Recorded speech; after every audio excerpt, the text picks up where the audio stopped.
അവസാനം കിട്ടുന്ന ഒരു പ്രതീക്ഷയും ക്ഷീണിക്കും. കാരണം 2-3 ചോദ്യങ്ങളിൽ നിന്ന് അതിന് ഉത്തരം കാണാനുള്ള ശ്രമം മാത്രമാണ് ഞാൻ യഥാർത്ഥം നടത്തിയത്. ഈ പുസ്തകം എഴുതാനുള്ള കാരണം എനിക്ക് തോന്നുന്നത് അത് രസകരമായിട്ട് നോക്കിക്കഴിഞ്ഞാൽ കുറച്ച് പ്രധാനപ്പെട്ട ചില രാഷ്ട്രീയ പ്രശ്നങ്ങൾ അതിനകത്ത് ഉൾക്കൊണ്ടായിരുന്നു. 2-3 ചോദ്യങ്ങൾ ഒരു സാധാരണ രാഷ്ട്രീയ വിദ്യാർത്ഥി എന്ന നിലയിൽ, ജേർണലിസ്റ്റ് എന്ന നിലയ്ക്ക് എൻ്റെ മുമ്പിൽ കഴിഞ്ഞ കുറച്ച് വർഷങ്ങൾക്കിടയിൽ ഉയർന്നു വന്നു. അതിലൊന്ന്, ഈ സച്ചാർ കമ്മീഷൻ റിപ്പോർട്ട് വായിച്ച സമയത്ത് 2004-ലോ 2006-ലോ എങ്ങാണ്ടാണ് ജസ്റ്റിസ് സച്ചാറിൻ്റെ റിപ്പോർട്ട് വരുന്നത്. ആ സച്ചാർ കമ്മീഷൻ റിപ്പോർട്ടിൽ ഇന്ത്യയിലുള്ള മുസ്ലിങ്ങളുടെ സാമൂഹിക സാമ്പത്തിക അവസ്ഥയെ സംബന്ധിച്ച് വളരെ കൃത്യമായിട്ടുള്ള ഒരു പഠനമാണ് അതിൽ നടത്തിയത്. ആ റിപ്പോർട്ടിൽ അദ്ദേഹം കണ്ടെത്തുന്ന ഒരു കാര്യം, ഇന്ത്യയിലെ ദളിത് സമുദായത്തിനേക്കാൾ ദയനീയമായിട്ടുള്ള അവസ്ഥയിലാണ് മുസ്ലിം സമുദായം രാജ്യത്തിന്റെ പല സ്ഥലങ്ങളിലും എന്നുള്ളതാണ്. അത് വളരെ അത്ഭുതകരമായിട്ടുള്ള ഒരു കണ്ടെത്തലാണ്. കാരണം ഇന്ത്യയുടെ രാഷ്ട്രീയ സാമൂഹിക ജീവിതത്തിൽ വളരെയേറെ നേതൃപരമായിട്ടുള്ള പങ്കാളിത്തം വഹിച്ചുള്ള ഒരു കമ്മ്യൂണിറ്റിയാണത്. ഇന്ത്യയുടെ ചരിത്രത്തിൽ വളരെ പ്രധാനപ്പെട്ട പദവികൾ ഉണ്ടായിരുന്ന സമുദായമാണത്. ഒരു 50-60 വർഷക്കാലത്തിന്റെ ഒരു ചെറിയ അന്തരാളഘട്ടത്തിൽ മാത്രമാണ് മുസ്ലിങ്ങൾക്ക് അങ്ങനെ ഒരു പിന്നോക്കാവസ്ഥ ഉണ്ടായത് ഇന്ത്യയെ സംബന്ധിച്ചിടത്തോളം. പിന്നെ ഇന്ത്യൻ മിഡിൽ ക്ലാസ്സിലായാലും ശരി, ഇന്ത്യയിലെ മറ്റ് സാമൂഹിക രംഗത്തായാലും എല്ലാ രംഗത്തും വളരെ ഉയർന്ന നിലയിലിരുന്നൊരു കമ്മ്യൂണിറ്റി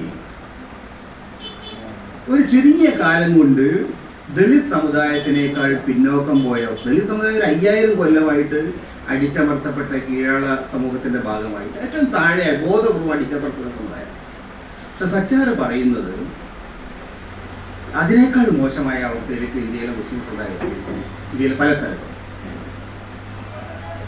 അതെങ്ങനെ സംഭവിച്ചു എന്നതിനെ കുറിച്ചുള്ള ഒരു പരിശോധന നടത്തേണ്ടത് ആവശ്യമാണ് എന്ന ധാരണയിൽ ഒന്നാമത്തെ ഒരു കാര്യമുണ്ട്.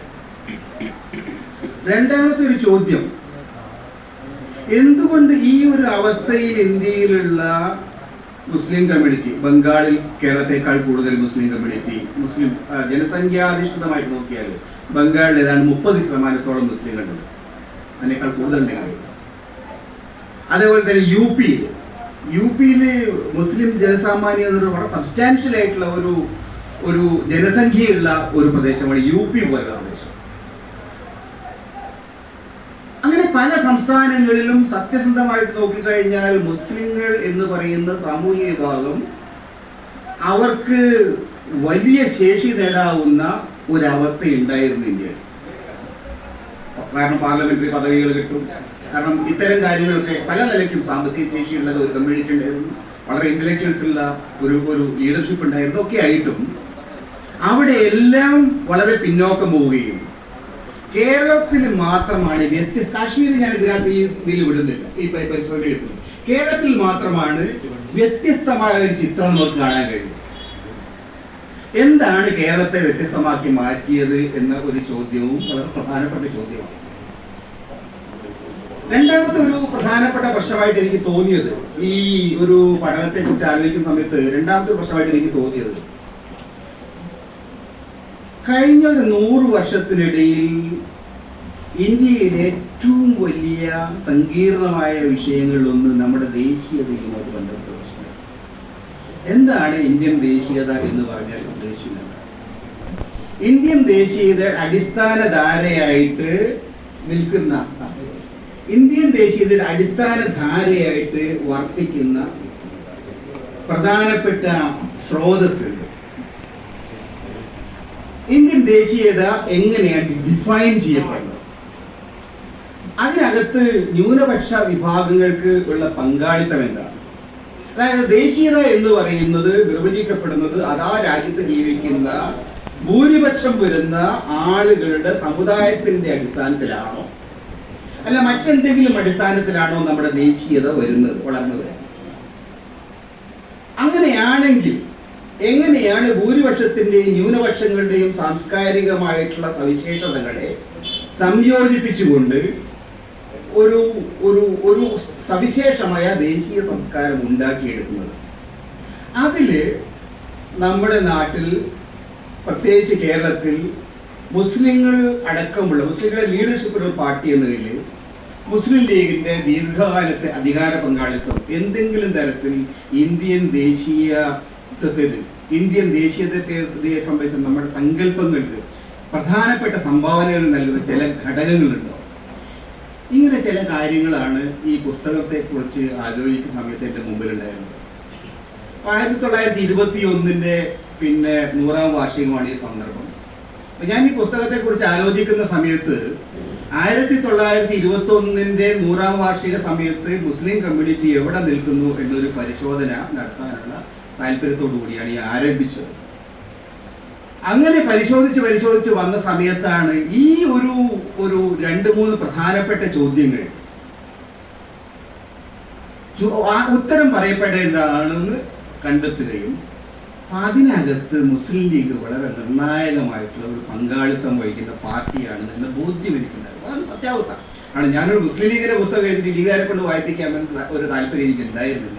പക്ഷേ കേരളത്തിന്റെ കഴിഞ്ഞ ഒരു 100 കൊല്ലത്തെ ചരിത്രത്തിനെ കുറിച്ചുള്ള ഒരു പഠനം അതിന്റെ 2021 പശ്ചാത്തലത്തിൽ എഴുതാൻ നോക്കിയപ്പോഴും കേരളത്തിന്റെ കഴിഞ്ഞ 70 വർഷക്കാലത്തെ അല്ലെങ്കിൽ അതിന് ഈ കഴിഞ്ഞ 100 വർഷക്കാലത്തെ തന്നെ ചരിത്രം നോക്കിക്കഴിഞ്ഞാൽ മുസ്ലിം ലീഗിനെ മാറ്റി നിർത്തിക്കൊണ്ട് ഈ വിഷയങ്ങൾ പഠിക്കാൻ കഴിയില്ല എന്നുള്ളത് വളരെ കൃത്യമായിട്ടുള്ള ഒരു തീരുമാനത്തിലേക്ക്, ഒരു ധാരണയിലേക്ക് എത്തുകയുണ്ടായിരുന്നു. അതിന് കാരണം ഞാൻ നേരത്തെ പറഞ്ഞ ചോദ്യങ്ങൾ, എന്തുകൊണ്ടാണ് ഇന്ത്യയിലെ മറ്റ് പല സംസ്ഥാനങ്ങളിലും വളരെയേറെ എന്താ പറയുക ശേഷിയുണ്ടായിട്ട്, ജനസംഖ്യാപരമായിട്ട്, സാമ്പത്തികമായിട്ട്, ചരിത്രപരമായിട്ട് നമ്മുടെ മലബാറിലെ മുസ്ലിങ്ങളൊക്കെ എത്രയും ഉയർന്നില്ല. ഗ്രാമീയ മുസ്ലിം പറഞ്ഞാൽ രാജാക്കന്മാരുടെ കുടുംബക്കാരാണ്. ഇവിടെ നമുക്ക് ആകെ ഉണ്ടായിരുന്ന ഒരു അറക്കൽ ബീവി മാത്രമാണ്. അങ്ങനെയല്ല. ഇവിടെ ബംഗാൾ മുതൽ UP-യുടെ ഇങ്ങ് അറ്റം വരെയുള്ള സ്ഥലങ്ങളിലൊക്കെ രാജാക്കന്മാരേ ഉള്ളൂ. അത്ര വലിയ പ്രധാനികളായിട്ടുള്ള ഒരു കമ്മ്യൂണിറ്റിയാണ്. ഈ നിലയിൽ എന്തുകൊണ്ട് ആ പ്രദേശത്തെ മുഴുവൻ കമ്മ്യൂണിറ്റി തകർന്ന് തരിപ്പണമായെന്ന് ചോദിക്കുമ്പോഴും അതിന് ഒരു തരം ഡിവിഷൻ, എനിക്കത് തർക്കമില്ല, ഒരു ഉത്തരം ഡിവിഷൻ തന്നെ. ആ ഡിവിഷനിലേക്ക് എന്തൊക്കെയാണ് അതിന് കാരണമായി തീർന്നത്, എന്തുകൊണ്ടാണ് സംഭവിച്ചതെന്ന് ചോദിച്ചു കഴിഞ്ഞാൽ നമ്മൾ നേരത്തെ കണ്ടെത്തിയിരുന്ന, നമ്മൾ നേരത്തെ പറഞ്ഞിരുന്ന പല ചോദ്യം, പല ആൻസറും ശരിയായിരുന്നില്ല എന്ന് വസ്തുതാപരമായിട്ട് നോക്കി നമുക്ക് കാണാൻ പറ്റും. അത് മുസ്ലിം ലീഗ് ഉണ്ടാക്കിയ ഒരു പ്രശ്നമായിരുന്നില്ല. ഇന്ത്യയുടെ വിഭജനത്തിൻ്റെതായിട്ടുള്ള ഒരു അന്തരീക്ഷം ഉണ്ടാക്കാൻ കാരണമായത് ദ്വിരാഷ്ട്രവാദം എന്ന് പറയുന്ന സംഗതിയൊക്കെ ശരി തന്നെയാണ്. അത് താത്വികമായിട്ട് അവരെ മുസ്ലിം ലീഗ്, പക്ഷെ അതിന് കാരണമായത് അധികാര പങ്കാളിത്തത്തിന്റെ വിഷയം. അധികാര പങ്കാളിത്തത്തിന്റെ വിഷയം വന്നപ്പോൾ 37 സർക്കാരിന്റെ സമയത്ത് വളരെ കൃത്യമായിട്ടുള്ളത് നമുക്കത് വളരെ കൃത്യമായി ആസാദ്, മൗലാന ആസാദിന്റെ പിന്നെ ബയോഗ്രഫി, ഓട്ടോബയോഗ്രഫി ഇപ്പൊ കഴിഞ്ഞ കുറച്ച് വർഷങ്ങൾക്ക് മുമ്പ് അതിന്റെ അവസാന ഭാഗം വന്നത് ഞാൻ തുറന്നു പറയുന്നുണ്ട്. പ്രധാനപ്പെട്ട സ്ഥലങ്ങളിൽ മുസ്ലിം ലീഗിന് കിട്ടേണ്ട സീറ്റുകൾ നേരത്തെ കൊടുത്തിരുന്നത് അവർ അംഗീകരിച്ചിരുന്നത് ലീഗിന് 2 സീറ്റ് കൊടുക്കാന്നുള്ള സ്ഥലത്ത് UP യുണൈറ്റഡ് പ്രോവിൻസ് അത് പിന്നെ 1ആയിട്ട് ചുരുക്കി. അങ്ങനെ തമ്മിൽ വെറുതെ അനാവശ്യമായിട്ട് അവരെ ആട്ടി ഓടിക്കുന്ന ഒരു അന്തരീക്ഷം അതിൽ സ്റ്റാർട്ട് ചെയ്യുന്നതാണ് യഥാർത്ഥത്തിൽ പ്രശ്നങ്ങൾ എന്നതാണ് വസ്തുത. അധികാര പങ്കാളിത്തത്തിന്റെ വിഷയത്തിൽ ഈ അധികാര പങ്കാളിത്തം നിഷേധിക്കപ്പെട്ടതിന്റെ അന്തരീക്ഷത്തിലാണ് ഈ വലിയ ദുരന്തങ്ങളിൽ ഒരു 10 വർഷത്തിനകത്ത് ഉണ്ടായിട്ടുണ്ടായത്. അതുകൊണ്ട് ഈ അധികാര പങ്കാളിത്തം നേടിയെടുക്കാൻ വേണ്ടി കേരളത്തിലെങ്കിലും ഉണ്ടായ വന്ന വലിയ വലിയ സാമൂഹിക പരിവർത്തനങ്ങൾ യഥാർത്ഥത്തിൽ 50കൾ മുതൽ തന്നെ ഈ പരീക്ഷണം ഇവിടെ നടക്കുന്നുണ്ട്. 50കൾ മലബാർ ഡിസ്ട്രിക്ട് ബോർഡിന്റെ കാര്യത്തിൽ ഉണ്ടായിരുന്ന പല അഡ്ജസ്റ്റ്മെന്റുകൾ, PT ഭാസ്കരൻ പണിക്കാർക്ക് പല ആളുകളെ കൊണ്ടുവരുന്നത്. അതിനുശേഷം 57 സർക്കാർ വന്നു. 57 സർക്കാരിനോട് വിയോജിച്ചും ഒക്കെ തന്നെയാണ്. വിമോചന സമരത്തെ കുറിച്ച് എനിക്ക് തോന്നുന്നു സോമൻ പറയുന്ന മാതിരി അല്ല വസ്തുത. വിമോചന സമരത്തോട് അങ്ങനെ ഏകപക്ഷീയമായി നിഷേധാത്മകമായ ഒരു സമീപനമാണ് ലീഗ് എടുത്തത് എന്ന് നമുക്ക് പറയാൻ കഴിയും. ഡോക്ടർ തോമസ് ഐസക് പോലും സമീപകാലത്ത് വിമോചന സമരത്തേക്ക് എഴുതിയ പുസ്തകത്തിനകത്ത് അത് ചൂണ്ടിക്കാണിക്കുന്നുണ്ട്. അതായത് NSSഉം കത്തോലിക്ക സഭയും അത്തരത്തിലുള്ള സമീപനം എടുത്ത സമയത്ത് ലീഗ് കുറച്ച് വ്യത്യസ്തമായ സമീപനം തന്നെയാണ് എടുത്തത്. ഞാൻ എൻ്റെ പുസ്തകത്തിൽ അത് പറയുന്നുണ്ട്. അബ്ദുറഹ്മാൻ ബാബയ്ക്ക് തങ്ങൾ എടുത്ത വിഷയം വന്നു, സ്കൂളുകളൊക്കെ പൂട്ടി കുട്ടികളൊക്കെ പുറത്തിറക്കണം, അതായത് പറ്റില്ല എന്ന് പറഞ്ഞു. കുട്ടികൾ പഠിക്കാനുള്ളത്. പിന്നെ രണ്ടാമതൊരു കാര്യം, ഒരു ഒരു ഒരു നിയമസഭയിൽ സർക്കാരിന് ഭൂരിപക്ഷം ഉണ്ടെങ്കിൽ അവർക്ക് അധികാരത്തിൽ തുടരാനുള്ള അർഹതയുണ്ട് വളരെ കൃത്യമായിട്ട് വഫീഖ് തങ്ങൾ അന്ന് പറഞ്ഞിട്ടുണ്ട്. പക്ഷേ പിന്നീട് നിലപാട് മാറ്റിയിട്ടുണ്ട്. അതും ശരിയാണ്, പിന്നീട് നിലപാട് മാറ്റിയിട്ടുണ്ട്. അത് എന്തുകൊണ്ട് അങ്ങനെ സംഭവിച്ചുള്ളതിനെ കുറിച്ച് ചില ഒരു പരിശോധന ചെയ്ത് പുസ്തകത്തിനകത്ത് നടന്നത്. ഞാൻ പറഞ്ഞു വരുന്ന വിഷയം അതല്ല, അധികാര പങ്കാളിത്തം എന്ന് പറയുന്ന ഈ കാര്യം സാധിച്ചെടുക്കുക എന്നുള്ളത് യഥാർത്ഥത്തിൽ ഒരു സമുദായത്തിന്റെ, യു പിയിൽ മുസ്ലിം ലീഗ് ഇല്ല, മുസ്ലിങ്ങളാണത്.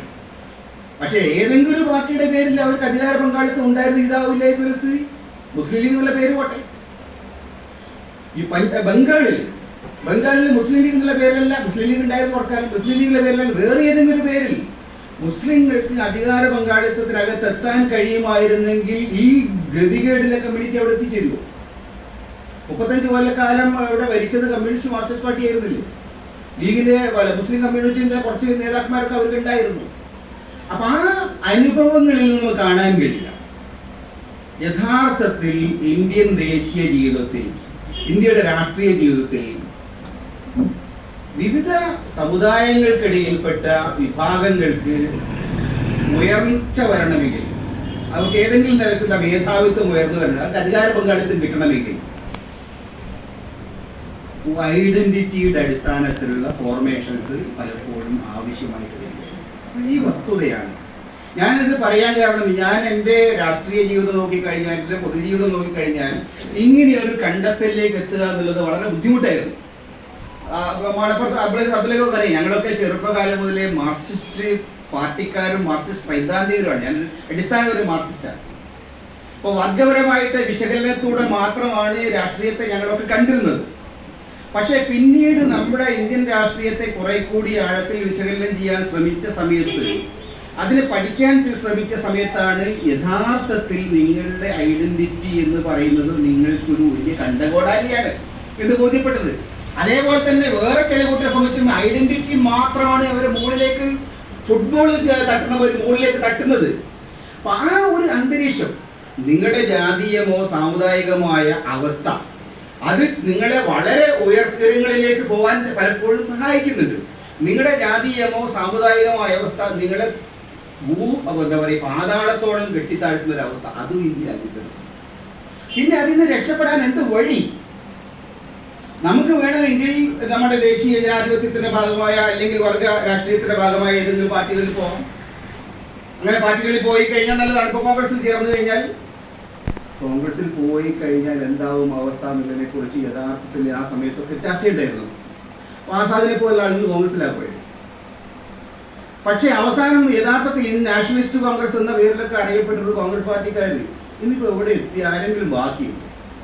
കോൺഗ്രസിൽ പോലും ആ നാഷണലിസ്റ്റ് പാരമ്പര്യം തീർന്നു, അവരാർക്കും വേണ്ടാണ്ടായി. മലബാർ നമുക്കറിയാം, സിംഗൊക്കെ അറിയാം, എത്ര വലിയ പാരമ്പര്യമുള്ള ആളുകളാണ്. അത്രയും സാഹിബിനെ പോലെ ഒരാളുടെ കീഴിൽ വന്നതാണ്. വിനോലിയെ പോലുള്ള ആളുകളുണ്ടായിരുന്നു. MP ആകും, അത് കഴിഞ്ഞിട്ട് MP പോയി. ഇപ്പൊ ആ പരമ്പരയുടെ കണ്ണി അറ്റുപോയി. അപ്പൊ യഥാർത്ഥത്തിൽ സത്യസന്ധമായിട്ട് പരിശോധിച്ചു കഴിഞ്ഞാൽ ചില ഘട്ടങ്ങളിലെങ്കിലും ഐഡന്റിറ്റിയുടെ അടിസ്ഥാനത്തിലുള്ള സാമുദായികമായിട്ടുള്ള രാഷ്ട്രീയമായിട്ടുള്ള സംഘടനാ ശേഷി ഉണ്ടാവുന്നില്ലെങ്കിൽ, നിങ്ങൾ ആളുകളെ സംഘടിപ്പിക്കാൻ നിങ്ങൾക്ക് അത് മാത്രമേ വഴിയൂ. അങ്ങനെ സംഘടിപ്പിക്കുന്നില്ലെങ്കിൽ എന്ത് സംഭവിക്കും എന്നതിന്റെ തെളിവാണ് കേരളം ഒഴിച്ചുള്ള മറ്റു പല സംസ്ഥാനങ്ങളിലും മുസ്ലിം ലീഗ് ഉണ്ടാവാതെ പോയതിന്റെ ദുരന്തം ഇന്ന് ആ പ്രദേശത്തെ മുസ്ലിങ്ങൾ അനുഭവിക്കുന്നത്. ഇത് ഞാൻ എൻ്റെ ഒരു മുസ്ലിം ലീഗിനോടുള്ള താല്പര്യം കൊണ്ട് പറയുന്നതല്ല. പക്ഷേ ഈ പുസ്തകത്തിനകത്ത് കഴിഞ്ഞ കുറേ കാലത്തെ എൻ്റെ പഠനത്തിനകത്ത് ഞാൻ മനസ്സിലാക്കി വരും, ഇന്ത്യയുടെ ചരിത്രത്തിൽ ഒരു പ്രത്യേക ഘട്ടത്തിൽ മുസ്ലിം ലീഗ് എന്നുള്ള രാഷ്ട്രീയ പാർട്ടി ഉണ്ടാക്കുന്നത് വഴി കേരളത്തിലെങ്കിലും വലിയ തോതിലുള്ള ഒരു നേട്ടമുണ്ടാക്കാൻ, ആ കമ്മ്യൂണിറ്റിയെ മുന്നോട്ട് നയിക്കാൻ അതിൻ്റെ നേതൃത്വത്തിന് കഴിഞ്ഞിട്ടുണ്ട്. അതാണ് ഒന്നാമത്തെ ഒരു പ്രധാനപ്പെട്ട ഒരു കണ്ടെത്തൽ. രണ്ടാമത്തെ ഒരു കാര്യം, എന്തുകൊണ്ട് ഇത് ദേശീയ രാഷ്ട്രീയത്തിൽ ഇന്ത്യയുടെ ദേശീയതയുടെ മറ്റു പ്രദേശങ്ങളിലേക്ക് വളരാൻ കഴിഞ്ഞില്ല, വികസിക്കാൻ കഴിഞ്ഞില്ല? അത് വളരെ പ്രധാനപ്പെട്ട ചോദ്യമല്ലേ. ഞാൻ നേരത്തെ പറഞ്ഞ മാതിരി കേരളത്തെക്കാൾ കൂടുതൽ ആളുണ്ട് പിന്നെ മുർഷിദാബാദിലും അതുപോലെ മറ്റ് ലക്നൗ പല പ്രദേശങ്ങളിലൊക്കെ. എന്തുകൊണ്ട് ഇല്ലാണ്ടായി? അത് അങ്ങനെ നോക്കിക്കഴിഞ്ഞാൽ അതിൻ്റെ ഒരു പ്രശ്നം, അദ്ദേഹം നേരത്തെ പോയി UP പോയ സമയത്ത്, ഡൽഹിയിലൊക്കെ പോയ സമയത്ത് ഈ കൊടിയെടുക്കാൻ പറ്റാത്തൊരവസ്ഥയിലേക്ക്, അത് ഇന്ത്യയുടെ ദേശീയതയെ സംബന്ധിച്ച കാഴ്ചപ്പാടിൻ്റെ പ്രശ്നം. മുസ്ലിം ലീഗ് ആയാലും ശരി, മുസ്ലിം ലീഗിന്റെ കൊടിയായാലും ശരി, എന്ത് കൊടിയായാലും ശരി, പാകിസ്ഥാൻ കൊടിയാലും നമുക്ക് പലപ്പോഴും ഈ പുസ്തകം ആരംഭിക്കുന്നതിനാണ്. സത്യത്തിൽ ഈ പുസ്തകത്തിന്റെ ഒരു സ്റ്റാർട്ടിങ് പോയിന്റ് എന്താണ്, പിന്നെ വയനാട്ടിൽ രാഹുൽ ഗാന്ധി വരുന്ന സമയത്ത് രാഹുൽ ഗാന്ധിയെ കോൺഗ്രസ്സുകാർ സ്വീകരിക്കും, ലീഗുകാർ സ്വീകരിക്കും. ലീഗിന് കൊടിയല്ലാണ്ട് വേറെ കൊടിയായിട്ട് പോയി ലീഗിന് കൊടിയെടുത്തപ്പോൾ അത് ആ കൊടി പാകിസ്ഥാൻ കൊടിയാണ്. ഡൽഹിയിൽ ഇരുന്ന യു പിയിൽ ഇരുന്നിട്ട് ഒരാൾ കണ്ടെത്തുന്നു. നമ്മുടെ ആദിത്യനാഥ് യു പിയിൽ ഇരുന്ന് നോക്കിയോ കൃത്യമായിട്ട് ദേവൻ ചൊല്ലിയുമ്പോൾ ആ നിലയിൽ ഇന്ത്യൻ ദേശീയതയെ വളരെ ഹിന്ദുത്വവൽക്കരിക്കുന്നതിൽ നമ്മുടെ രാജ്യത്തെ മുഖ്യധാര വിജയിച്ചിട്ടുണ്ട്, നമ്മുടെ രാജ്യത്തെ മീഡിയ വിജയിച്ചിട്ടുണ്ട്. അതിനെ കൗണ്ടർ ചെയ്യും, അങ്ങനെയാണ് പ്രശ്നം.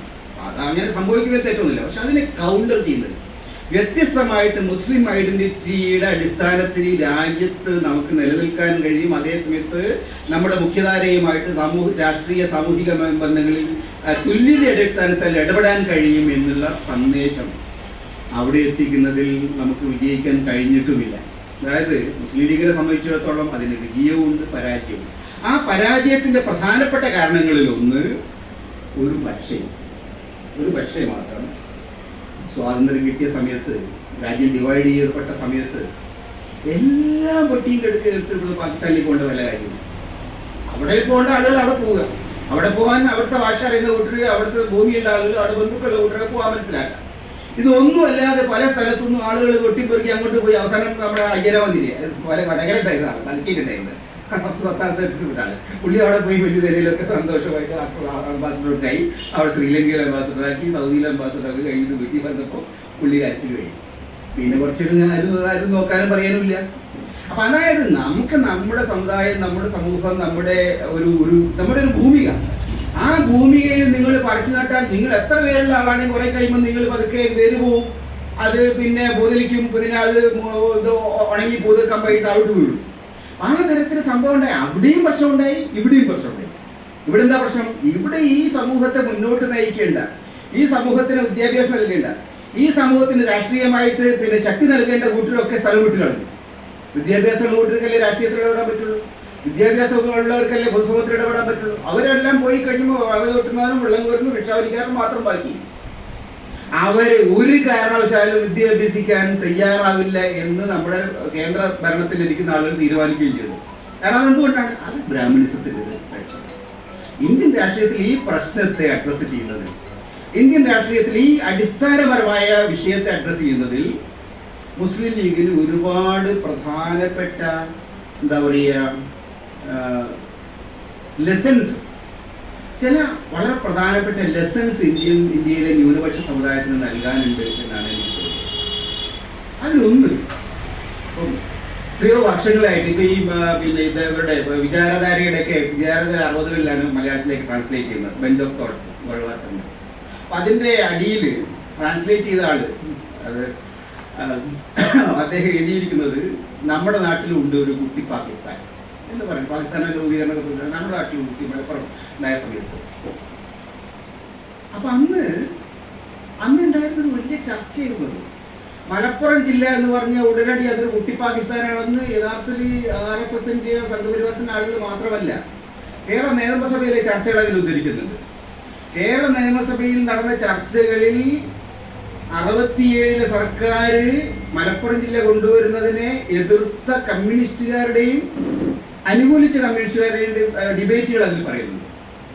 ഏസൻ കമ്മീഷനെ പോലുള്ള ആളുകൾ അവർക്ക് അങ്ങനെ അതൊരു വലിയ സാമുദായിക പ്രശ്നമായിട്ടാണ് അവർ കണ്ടത്.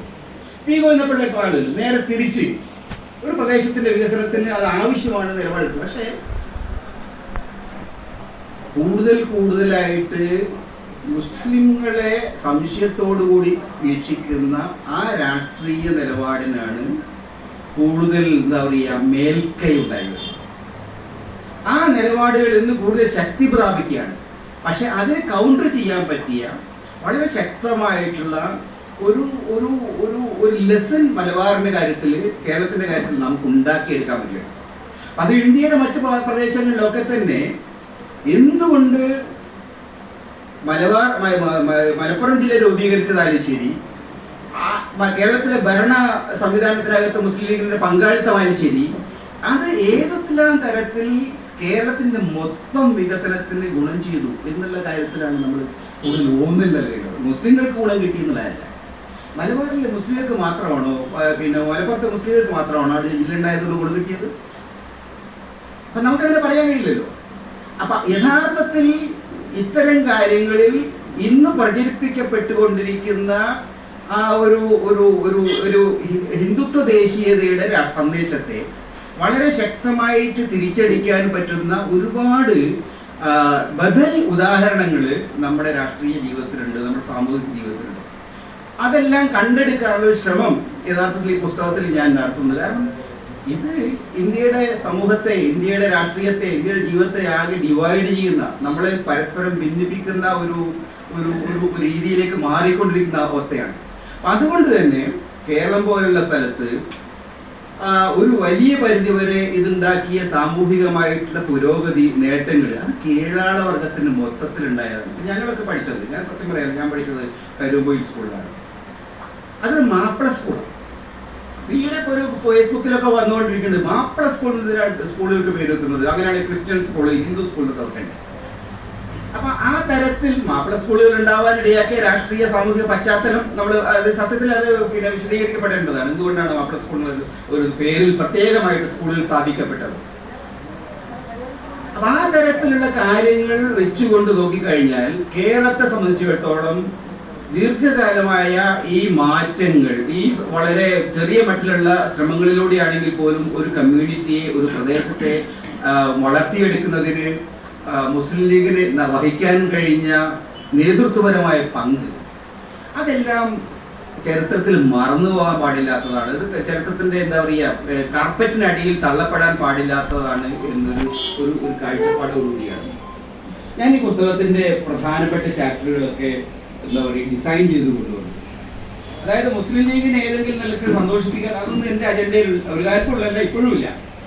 മറിച്ച് കേരളത്തിലെ മുസ്ലിം സമുദായം ഇന്ത്യയിലെ നമ്മുടെ എന്താ പറയുക ഫ്രൈറ്റ്ഫുൾ ആയിട്ടില്ല, നമ്മൾ എന്താ പറയുക ഭീഷണിപ്പെടുത്തുന്ന ഇന്ത്യയിലെ സംഘർഷഭരിതമായ സാമൂഹിക അന്തരീക്ഷത്തിൽ കേരളത്തിലെ അനുഭവങ്ങൾ ഇന്ത്യക്ക് ഏതെങ്കിലും തരത്തിലുള്ള ഒരു മാതൃക നൽകുന്നുണ്ട്. കാരണം ഞാൻ ഈ പുസ്തകം യഥാർത്ഥത്തിൽ മലയാളത്തിൽ മാത്രമല്ല, ഇത് ഇംഗ്ലീഷിൽ ഇപ്പൊ പരിഭാഷയല്ല, നമ്മൾ മാറ്റി എഴുതിക്കൊണ്ടിരിക്കുകയാണ്. ഇന്ത്യൻ രാഷ്ട്രീയത്തെ സംബന്ധിച്ചുള്ള ഇന്ത്യയുടെ കേരളത്തിന്റെ ഈ പശ്ചാത്തലത്തിൽ, കേരളത്തിലെ അനുഭവങ്ങളുടെ പശ്ചാത്തലത്തിൽ എങ്ങനെയാണ് ന്യൂനപക്ഷ സമുദായങ്ങളുടെ ശാക്തീകരണം ഒരു പ്രദേശത്തിന്റെയും വിവിധ സമൂഹങ്ങളുടെയും ഒരു തുല്യമായിട്ടുള്ള ഐക്യത്തോടു കൂടിയുള്ള വളർച്ചയ്ക്ക് സഹായകമായത് എന്ന മട്ടിലുള്ള ഒരു കേസ് സ്റ്റഡി എന്ന നിലയിൽ അതിനെ ഇംഗ്ലീഷിൽ പരിഭാഷപ്പെടുത്തിക്കൊണ്ടിരിക്കുകയാണ് ഇപ്പോൾ. കാരണം ആ തരത്തിലുള്ള പഠനങ്ങളിലൂടെ വസ്തുതാപരമായിട്ട് ഇന്ന് നടക്കുന്ന വളരെ വിഷലിപ്തമായിട്ടുള്ള പ്രചാരണങ്ങളെ നമുക്ക് കൗണ്ടർ ചെയ്യാൻ കഴിയുന്നില്ലെങ്കിൽ, ഇന്ന് നടക്കുന്ന വിഷലിപ്തമായിട്ടുള്ള സാമൂഹികമായിട്ടുള്ള അറ്റാക്കുകളെ കൗണ്ടർ ചെയ്യാൻ കഴിയുന്നില്ലെങ്കിൽ മുസ്ലിങ്ങൾക്ക് മാത്രമല്ല ഇത് ദുരന്തമുണ്ടാകുന്നത്. കേരളത്തെ സംബന്ധിച്ചാലും ഇന്ത്യയെ സംബന്ധിച്ചിടത്തോളം കീഴാള വർഗക്കാരായിട്ടുള്ള സാധാരണക്കാരായ മുഴുവൻ ജനവിഭാഗങ്ങളെ സംബന്ധിച്ചിടത്തോളം ഇത് ഗുരുതരമായിട്ടുള്ള പ്രതിസന്ധികൾ ഉണ്ടാകും. ഈ ഗുരുതരമായ പ്രതിസന്ധികൾ എന്ന് പറയുന്നത് ജാതീയമായിട്ടുള്ള പലതരത്തിലുള്ള എന്താ പറയുക മേധാവിത്വ ശക്തികൾ ഇന്ന് വീണ്ടും തിരിച്ചു വരികയാണ്. അപ്പം ഈ ബീഫിന്റെ ഒക്കെ വിഷയം സത്യത്തില്ലേ, ബീഫ് ആരാ മുസ്ലിങ്ങൾ മാത്രമായിരിക്കുന്നത്? ഞങ്ങളൊക്കെ കഴിച്ചത് പക്ഷേ ബീഫ്, കാരണം ബീഫില്ലാതെ നിങ്ങൾക്ക് ജീവിക്കാൻ കഴിയില്ല. എന്തെങ്കിലും കോഴിയിറച്ചി വാങ്ങാൻ കഴിയുന്ന ഒരു കാലം കൊണ്ടുണ്ടായി, ആട്ടിറച്ചി തീരെ ചിന്തിക്കാൻ കഴിയില്ല.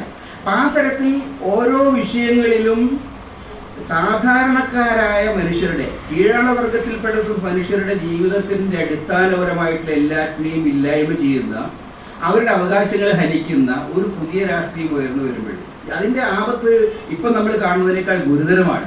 അത് ന്യൂനപക്ഷങ്ങൾക്ക് മാത്രമല്ല, ഇതിനോട് വിയോജിക്കുന്ന, ഈ കാഴ്ചപ്പാടിനോട് വിയോജിക്കുന്ന, ഈ ലോകസങ്കല്പത്തോട് വിയോജിക്കുന്ന എല്ലാ ആളുകളെയും ജീവിതത്തെ ഗുരുതരമായിട്ട് ബാധിക്കുന്ന ഒരു വലിയ പ്രശ്നമാണ്.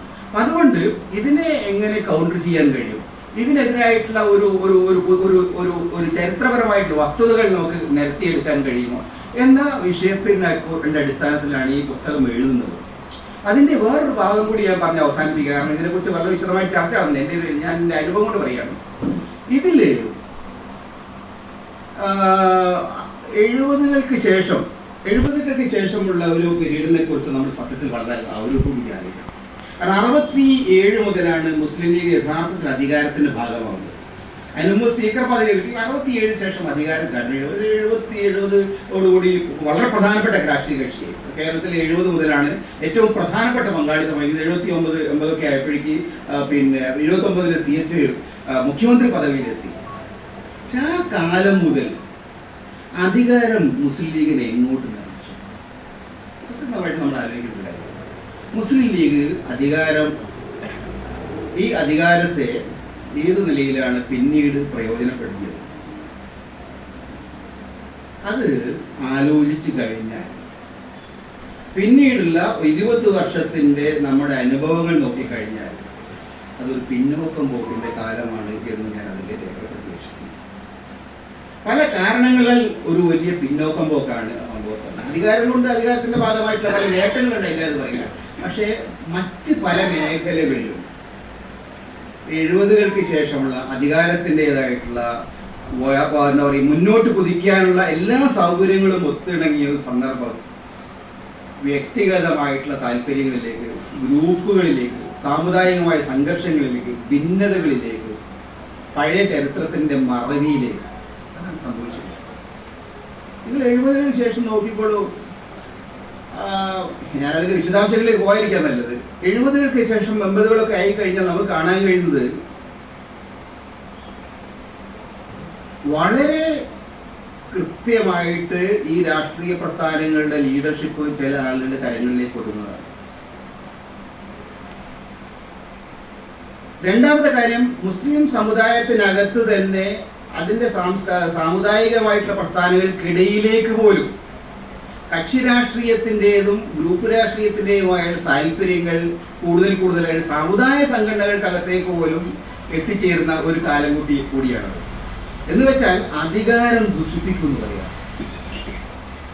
പവർ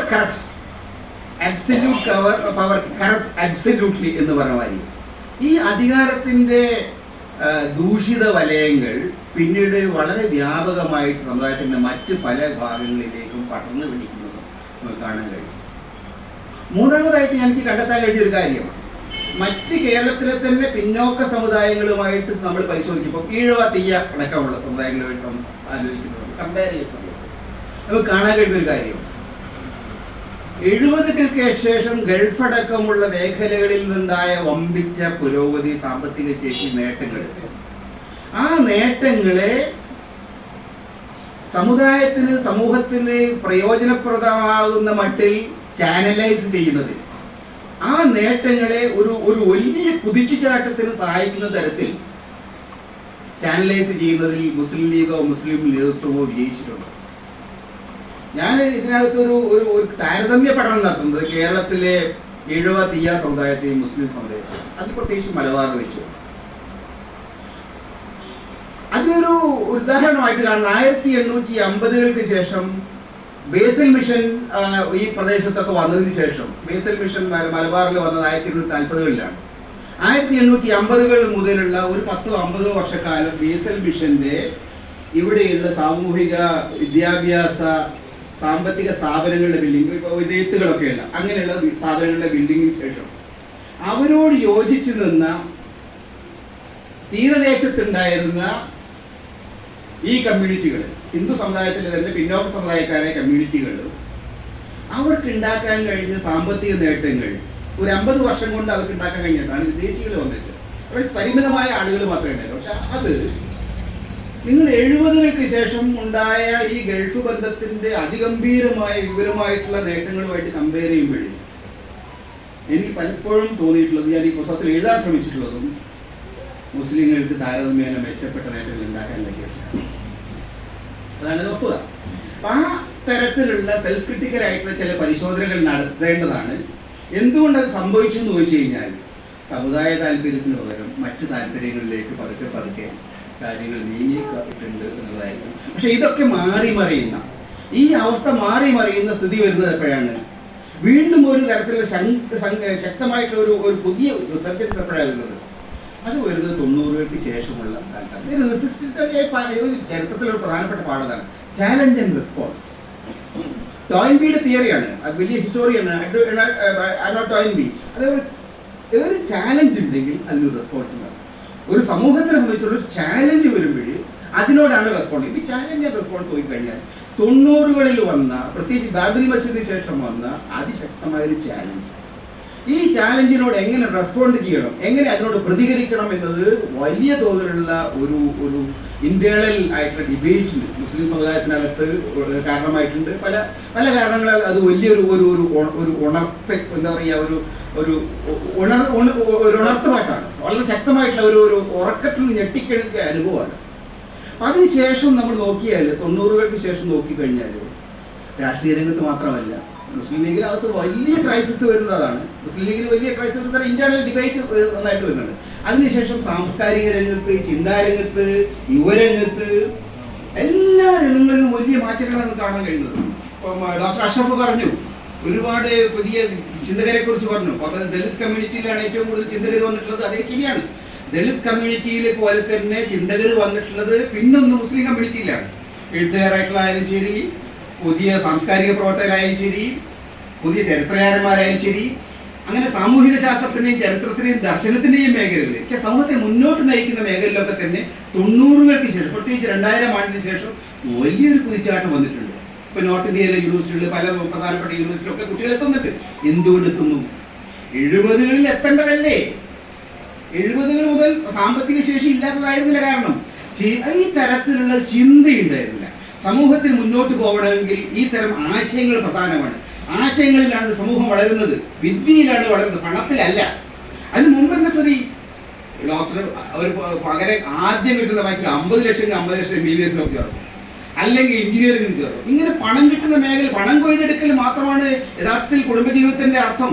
മക്കൾ ഉണ്ടാവുന്നത് കാശുണ്ടാക്കാനാണ് എന്ന് ധരിച്ചിരുന്ന ഒരു അവസ്ഥയിലേക്ക് എത്തിച്ചേർന്നു. അത് മാറുന്നത് ഈ ഭീഷണി വന്നപ്പോഴാണ്.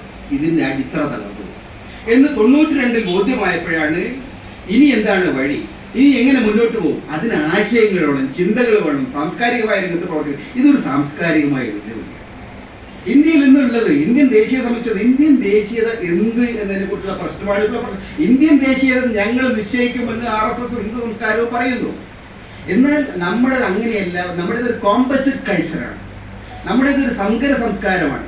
നമ്മുടെ വിവിധ സമൂഹങ്ങളുടെ ഒരു യോജിപ്പിന്റെ അടിസ്ഥാനത്തിൽ ഉണ്ടായിരിക്കുന്ന ഒരു പൊതു ദേശീയ സംസ്കാരമാണ് എന്നുള്ള വ്യത്യസ്തമായ ഒരു കാഴ്ചപ്പാട് ഇന്ത്യൻ ദേശീയത കാഴ്ചപ്പാടാണ്. അത് ഇന്ത്യൻ ദേശീയ പ്രസ്ഥാനത്തിന്റെ അതിന്റെ അടിത്തറ തകർക്കപ്പെടുകയാണ്. അപ്പൊ ഇന്ന് ഗാന്ധിയുടെ പേര് അവർക്ക് വേണം, പക്ഷെ ഗാന്ധിയെ അവർക്ക് വേണം. കാരണം ഗാന്ധിജിയാണ് ഈ പ്രധാനപ്പെട്ട ഈ ആശയം പ്രധാനമായിട്ട് ഇന്ത്യയിൽ പ്രചരിപ്പിച്ചിട്ടുള്ളത്.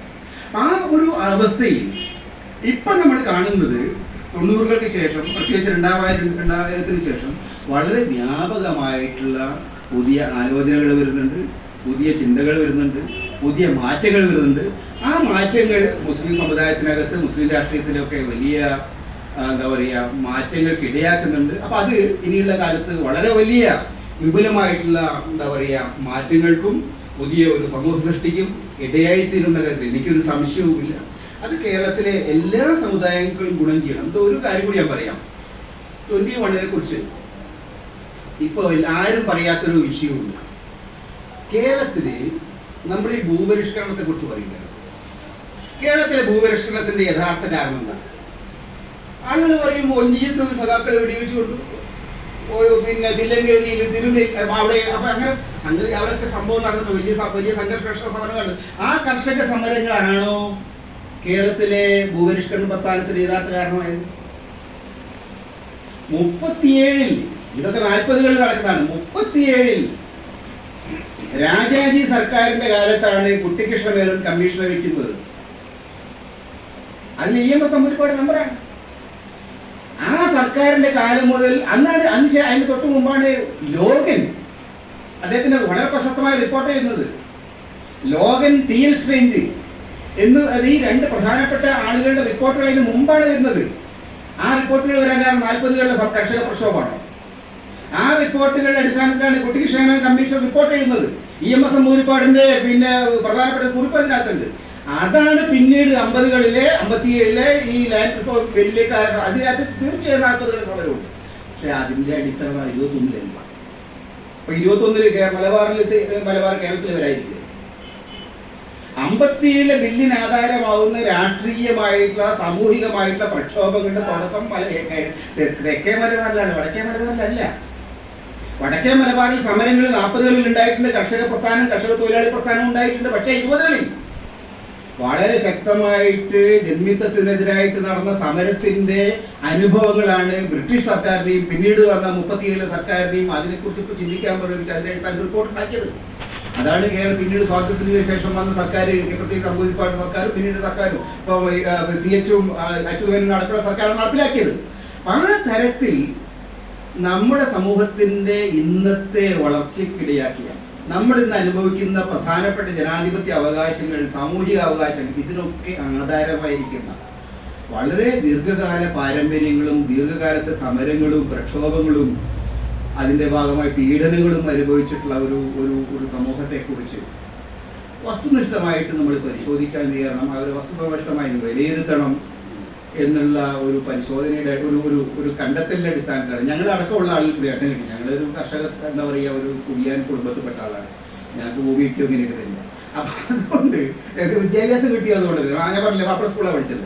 അപ്പം ആ തരത്തിലുള്ള ഒരു പുതിയ ചരിത്രപരമായ പുനഃപരിചയം കേരളത്തിലെ ചരിത്രത്തിൽ സത്യം പറയാം.